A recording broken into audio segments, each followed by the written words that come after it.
Bien, bonjour à toutes et à tous. Alors, je suis plus microbiologiste depuis un certain nombre d'années, je suis essentiellement réanimateur et on va donc essayer de passer en 15 minutes les données qu'on a sur l'intérêt potentiel d'une bithérapie chez les patients de réanimation. Donc, c'est un topo qui va être essentiellement ciblé sur les infections à bacilles à gram négatif. On ne va pas parler d'endocardite entérocoque ou d'autres choses.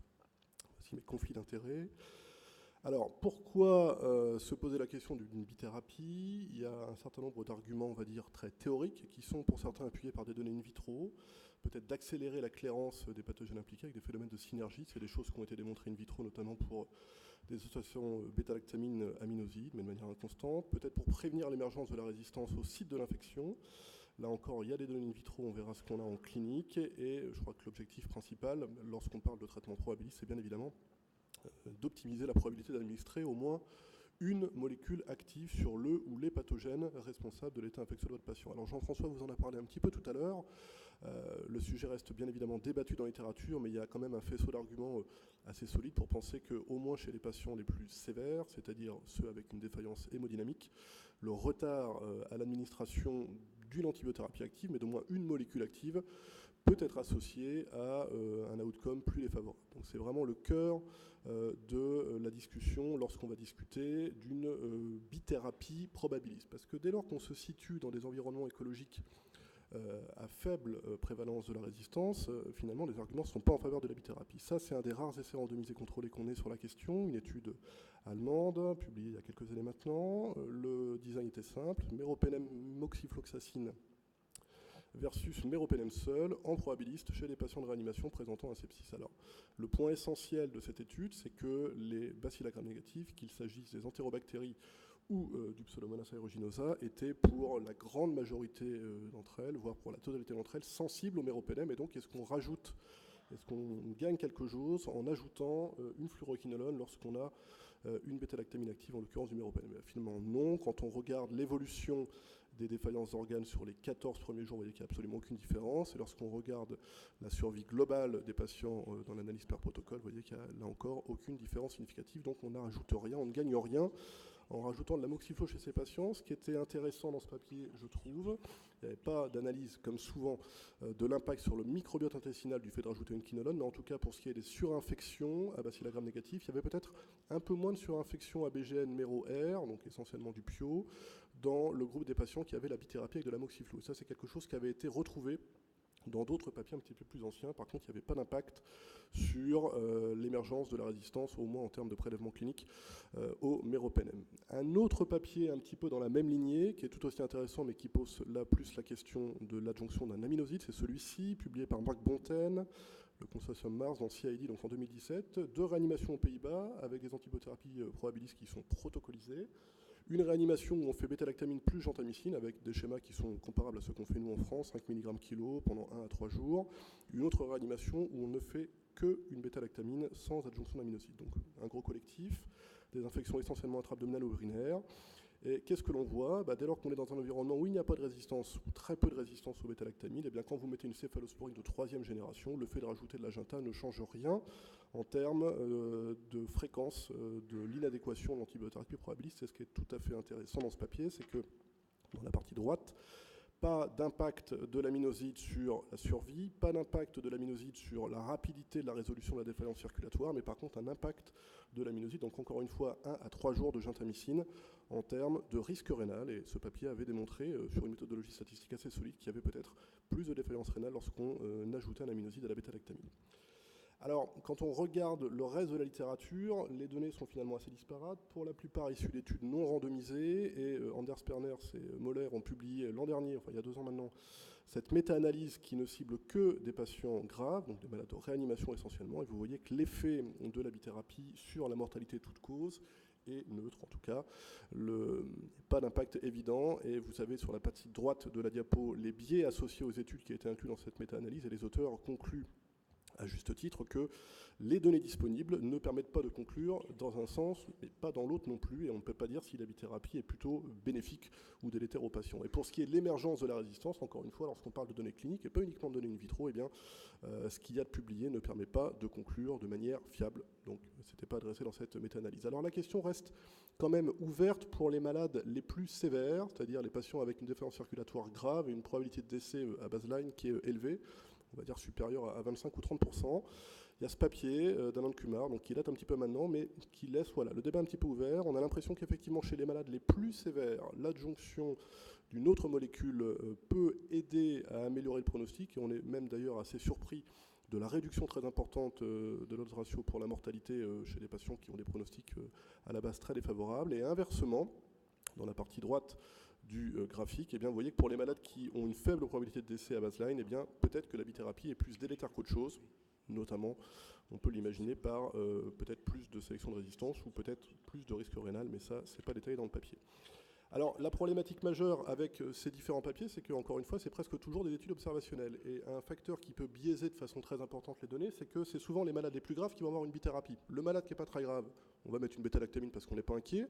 Le malade qui est très grave, on va lui mettre une bêta-lactamine plus un analyse parce qu'on est inquiet. Et finalement, au bout du compte, on n'arrive pas à montrer de différence sur la mortalité, mais peut-être parce qu'il y a un lissage qui est lié au fait que ce sont les patients qui ont le risque le plus important de décès qui vont recevoir un aminoside en association à la bêta-lactamine. Donc il y a eu une étude espagnole qui a été publiée dans le JACC en 2017, qui n'est pas inintéressante. Alors on parle de choc septique, mais finalement il n'y a que 15% des patients qui sont 15% des patients qui sont en réanimation. Je ne suis pas sûr que ce soit vraiment que des gros chocs septiques, mais en tout cas, l'idée de ce papier est intéressante, c'est d'ajuster la mortalité, l'impact sur la mortalité avec un score de propension à recevoir ou pas une deuxième molécule, aminoside ou quinolone, en plus de la bêta-lactamine, lorsque celle-ci est active. Et ce que les auteurs ont montré, finalement, c'est un petit peu la même chose que dans les autres papiers, c'est-à-dire que sur l'ensemble des malades, il n'y a pas de bénéfice sur la mortalité à adjoindre une quinolone ou un aminoside, notamment dans les infections pulmonaires qui sont quand même plutôt plus compliquées à traiter que certaines infections intracanalaires type biliaire ou urinaire, ou en tout cas des infections où on peut avoir un contrôle de la source rapide. Et ce papier montrait quand même, alors avec des intervalles de confiance qui sont, vous voyez, très larges, parce que c'était assez peu de malades concernés, un bénéfice qui avait été retrouvé peut-être dans d'autres papiers chez les patients neutropéniques et dans les infections à Pseudomonas aeruginosa. Donc ça mérite qu'on s'y attarde un petit peu. Pour la neutropénie, je suis un peu embêté. Quand on regarde, là encore, ce qu'il y a de publié, il y a cette méta-analyse qui est, je crois, la plus récente, donc de l'Aibovici, de la Cochrane 2013. Pas d'impact, finalement, lorsqu'on utilise une même bêta-lactamine avec ou sans aminoside sur la mortalité et peut-être, là encore, un risque rénal plus important. Alors, on sait évidemment que les malades d'oncologie ou oncohématologie sont des patients qui ont un risque rénal important du fait de la chimiothérapie, des comorbidités, etc. Mais en tout cas, pas de bénéfice sur la survie et peut-être un peu plus de défaillance rénale quand on rajoute un aminoside. Et les recommandations de l'ESIL sur les neutropénies, qui datent donc là encore de 2013, qui ne sont pas récentes, mais je ne crois pas qu'elles aient été actualisées depuis, stipulent bien qu'effectivement, pour les malades les plus graves qui sont à risque de BMR, il faut avoir une stratégie très large au début, donc de bithérapie, voire de trithérapie avec un antigramme plus résistant aux bêta-lactamine, type vanco ou linésolide, mais qu'il faudra, dès lors qu'on aura documenté l'infection et que le mal sera stabilisé, désescalader. Il n'est pas recommandé de poursuivre une bithérapie sur les données de la littérature disponible. Et puis l'autre élément où on se pose fréquemment la question de l'intérêt de la bithérapie, c'est les infections apio, donc une énième méta-analyse de Mathieu Falagas cette fois-ci, qui ne retrouve pas de bénéfice sur l'outcome des patients. Encore une fois, sur l'émergence de la résistance, on ne peut pas conclure parce que les données sont très parcellaires, le plus souvent rétrospectives et finalement pas très... un niveau de qualité méthodologique qui n'est pas optimal, donc on ne peut pas vraiment dire. Mais je crois que l'étude qui est, pour nous, réanimateurs français, la plus parlante quand on se pose la question de l'intérêt d'une bithérapie dans les infections à Pseudomonas, c'est celle du groupe Outcome Réa, donc le papier de Benjamin Planquette, de la GRCSM il y a quelques années, donc une grosse cohorte, 300 patients avec une PAVM apio. Vous voyez qu'il y a un tiers de ces malades qui vont rechuter et ou mourir dans les 15 jours qui suivent le diagnostic. Et quand on regarde les facteurs indépendants, donc sur un modèle d'analyse statistique très perfectionné et qui ajuste bien sur les facteurs confondants potentiels, quels sont les facteurs prédictifs d'échec thérapeutique, c'est-à-dire de rechute ou de décès, eh bien, le fait d'avoir une molécule active en probabiliste ou deux molécules actives en probabiliste n'avait pas d'impact significatif sur ce risque d'échec thérapeutique. Et c'est finalement le cœur du problème pour les infections qu'on voit à Pseudomonas et à Bacillus gram négatif en général en France, c'est que contrairement à ce qui est par exemple décrit en Hollande, on a des prévalences de la résistance au bêta-lactamine qui sont très élevées. Vous avez une PAVM apio, vous mettez de la tazo en monothérapie, même si vous avez une optimisation PKPD optimale, eh bien dans 30% des cas, vous vous trompez. La molécule n'est pas active. Bon. Et donc, évidemment, l'intérêt de rajouter un aminoside ou une quinolone, ça ne va pas être là d'avoir une synergie, ça ne va pas être d'améliorer le pronostic du malade, ça va uniquement être d'être certain d'avoir, ou en tout cas une probabilité accrue d'avoir au moins l'une des deux molécules qui va être active sur le germe responsable de l'infection. Et Jean-François vous en parlait tout à l'heure, je crois qu'effectivement l'avenir, c'est plus de se poser la question de l'antibiothérapie probabiliste, mais de l'antibiothérapie d'emblée adéquate. Alors, ce n'est pas le sujet du jour, on va passer rapidement là-dessus, mais on a effectivement un certain nombre de nouveaux outils qui sont en train d'arriver sur le marché ou qui sont déjà sur le marché, de nouvelles techniques qui vont nous permettre de dire, dans un avenir très proche, il y a ou il n'y a pas de bêta-diagramme négatif non fermentant type PIO dans le LBA de mon patient suspect PABM, et à ce moment-là, je me contente d'une bêta-lactamine. Il n'y a pas forcément d'intérêt à rajouter de l'amicacine ou de la ciprofloxacine. 2 mots sur les infections à sténotrophomonas, parce qu'on en voit finalement de plus en plus souvent en réanimation, peut-être parce qu'on utilise plus de carbapénème qu'avant, peut-être et surtout parce qu'on prend peut-être plus de patients immunodéprimés qu'il y a 10 ou 15 ans, et en tout cas, vous savez que le traitement de référence, ça reste le cotrimoxazole à bonne dose, mais dès lors qu'on administre le cotrimoxazole avec des posologies donc, qui sont proches de celles de la pneumocystose, le fait de rajouter par exemple de la lévofloxacine, est-ce qu'il y a un bénéfice? Alors peut-être, mais en tout cas, les données actuelles de la littérature ne permettent absolument pas d'affirmer ça avec certitude.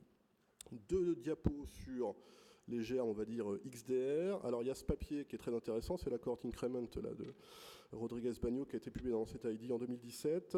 Les infections, les bactériémies à EPC, donc essentiellement des Klebsiella pneumoniae APC qui ne sont pas forcément les plus compliqués à traiter. Et là c'est tout à fait intéressant. Une molécule active versus 2 molécules actives. Vous voyez quand les malades ne sont pas graves, ça ne change rien. C'est à gauche sur la diapositive. Lorsque les malades sont très graves, eh bien il y a peut-être quand même, ça rejoint le papier de Kuhner que je vous ai montré tout à l'heure, un bénéfice à rajouter une 2e molécule, mais finalement ça reste une cohorte rétrospective et on ne peut pas en tirer de conclusion formelle. Acinetobacter baumannii et la colistine pour les souches les plus résistantes, en pratique résistantes au carbapénème. Il y a effectivement là encore des données in vitro plutôt séduisantes sur de la synergie avec la Rifan notamment ou avec le méropénème. L'idée étant que la colistine va léser la membrane externe et permettre au méropénème de rentrer dans la cellule même s'il y a des mécanismes d'efflux ou d'imperméabilité, mais finalement quand on regarde sur les éléments de la littérature, eh bien, il n'y a rien de démontré de manière formelle, sauf peut-être là encore pour les infections très sévères avec des bactériémies sur des souches multirésistantes. Voilà, donc en tout cas, la littérature actuelle est essentiellement basée sur des études observationnelles, avec toujours des biais potentiels en termes d'ajustement, et quand on regarde les priorités de recherche qui ont été par exemple soulignées par les experts de la Surviving Sepsis Campaign dans leur dernier position paper d'ICM l'an dernier, eh bien, d'avancer sur cette problématique, monothérapie versus bithérapie chez les patients les plus sévères en choc septique, eh bien, c'est vraiment un gap de la littérature sur lequel on a besoin de données supplémentaires. Voilà, donc en conclusion, pour rester dans les temps, donc je ne vous ai pas du tout montré de données in vitro, mais on n'avait pas le temps. Si on résume ce que l'on sait actuellement avec la littérature disponible, c'est qu'il n'y a pas d'argument pour dire qu'une monothérapie active administrée à bonne dose, donc encore une fois avec une optimisation de la pharmacocinétique, est moins bien en termes d'outcome, en termes de survie, qu'une bithérapie active, que l'on soit dans le cadre d'un traitement probabiliste ou définitif. Donc il n'y a pas de bénéfice global, y compris dans les infections à PIO. C'est-à-dire que si vous avez une PABM à PIO avec par exemple de la ceftazidime qui est administrée à bonne posologie, rajouter un aminoside, eh ben, en tout cas, les données actuelles ne permettent pas de dire que ça fait mieux en termes d'évolution du patient, sauf peut-être, le débat reste ouvert avec les données que l'on a, pour les patients vraiment les plus sévères, donc ceux avec des défaillances circulatoires graves, les malades neutropéniques, je crois que la question reste quand même ouverte. Je ne suis pas du tout expert de cette thématique-là, mais bon, la littérature reste quand même un petit peu ambiguë. Et puis pour les germes les plus compliqués à traiter, donc les germes XDR, c'est-à-dire en pratique des acinetobactères résistants au carbapénème ou éventuellement des entérobactéries productrices de métallobêta-lactamase de type NDM, il y a peut-être un bénéfice, mais là encore, on manque de données. L'intérêt, le rationnel de la bithérapie probabiliste, il reste pour nous évidemment quotidien, hein, c'est de couvrir l'éventualité d'un pseudomonas, et notamment d'un pseudomonas résistant au bêta-lactamine, et encore une fois, les tests de diagnostic microbiologique rapide vont nous permettre d'avancer dans ce domaine. Risque rénal et injection d'aminosides, bon, le débat reste ouvert, mais on a quand même des arguments qui sont en faveur d'un surrisque rénal chez les patients qui reçoivent un aminoside, et puis plus globalement, l'idée d'administrer plus d'antibiotiques pour avoir moins de résistance, même si les données in vitro peuvent éventuellement le suggérer, ça va quand même à l'encontre de la philosophie actuelle, et me convaincre que donner une quinolone en plus d'une carbapénème, ça va être meilleur sur le plan de la sélection de la résistance et moins délétère, c'est quand même exactement ce qu'on s'applique à démonter dans tous les autres topos. Je ne suis pas persuadé que 2 molécules, ça soit mieux sur le plan écologique qu'une seule, et je suis même plutôt persuadé du contraire. Voilà, merci de votre attention.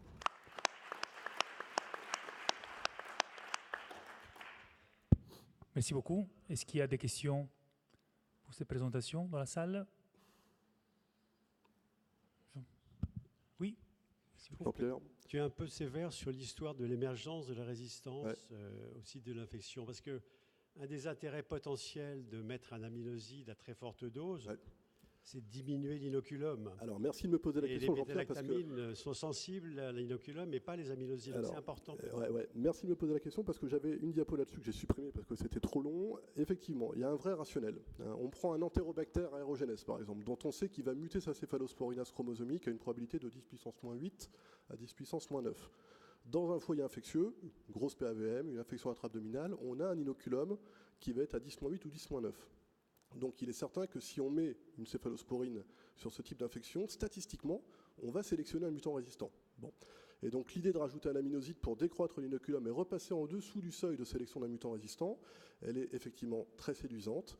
Il y a des données in vitro qui vont en ce sens, mais les données cliniques n'existent pas, ou en tout cas celles qui existent ne permettent pas de l'affirmer. Donc il y a un vrai rationnel, il y a un vrai background, on va dire, expérimental. Mais quand on regarde ce qui se passe sur les séries cliniques, ce n'est pas un effet que l'on retrouve. Mais on n'a pas toutes les données pour conclure précisément à ça. Mais vraiment, merci de me poser la question parce que c'est... voilà, le débat reste ouvert sur ce plan-là. Mais encore une fois, on va s'intéresser à ce qui se passe au site de l'infection. Comme dans la plupart des études qui parlent d'antibiotiques en réanimation, et étonnamment, quand on compare des stratégies entre elles, il n'y a jamais d'analyse de l'impact sur le microbiote intestinal, ce qui est quand même le cœur du problème. Et donc peut-être qu'au site de l'infection, on prévient quelque chose. Au niveau du tube digestif, de rajouter une molécule, ça ne peut être que délétère. Alors peut-être pas avec les aminosides, mais en tout cas avec les quinolones, on peut vraiment se poser la question. Donc oui, il y a un rationnel, mais l'évidence disponible ne permet pas de dire que c'est bénéfique dans cette optique-là.